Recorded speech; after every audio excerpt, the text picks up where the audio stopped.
उनसे भी, उनके पिताओं से भी, उनके भी पिताओं से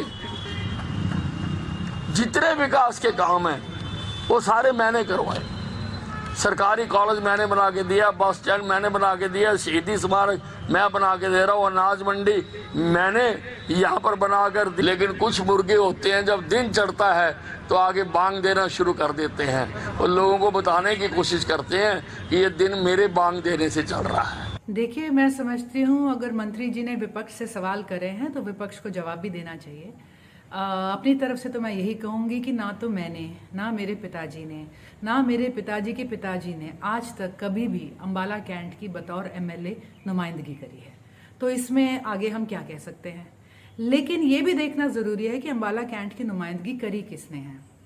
लगभग 55 साल की अम्बाला की जो उम्र है, जो हरियाणा की उम्र है, इनमें से 30 साल के करीब अम्बाला की नुमाइंदगी अनिल विज जी ने करी है। तो यहाँ के कामों की जवाबदेही, यहाँ के माहौल की जवाबदेही और यहाँ पे जो लोगों को आज किस डर के माहौल में वो जी रहे हैं, इसकी जवाबदेही तो अनिल विज जी को ही देनी पड़ेगी, उन्हीं को बनती है।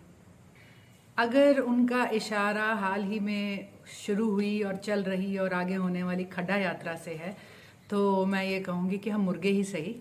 और हम मानते हैं कि मुर्गे की बांग से सूरज नहीं उगता, लेकिन अम्बाला कैंट के अंदर अब ये साफ हो चुका है कि मुर्गे की बांग से ही जनता जागती है और मुर्गे की बांग से ही सरकार जाग रही है। हमारी खड्डा यात्रा 1 हुई तो उसके बाद 44 करोड़ की राशि अनाउंस हो गई।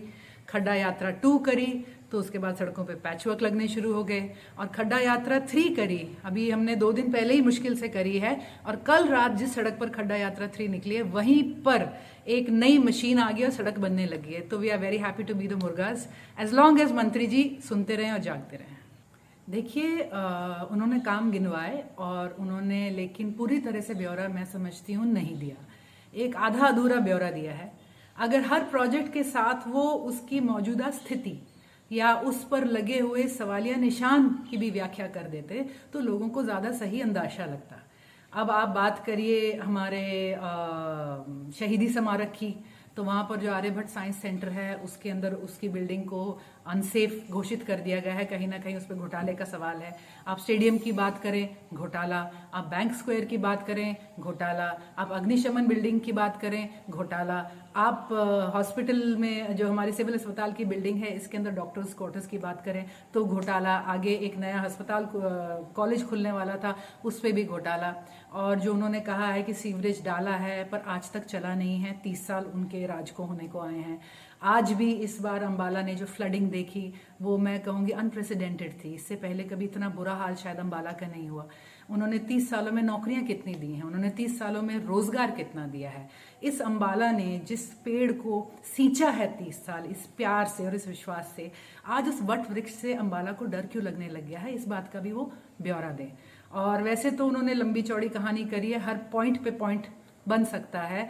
क्या एक पार्क बनाया है 30 करोड़ में और 9 साल में एक पार्क, 9 साल से भी शायद 21 साल में वो पार्क बना है। आप एक गेट बना रहे हैं, 7 करोड़ का गेट बन रहा है। आप चौक बना रहे हैं, 2.5 करोड़ का चौक बन रहा है।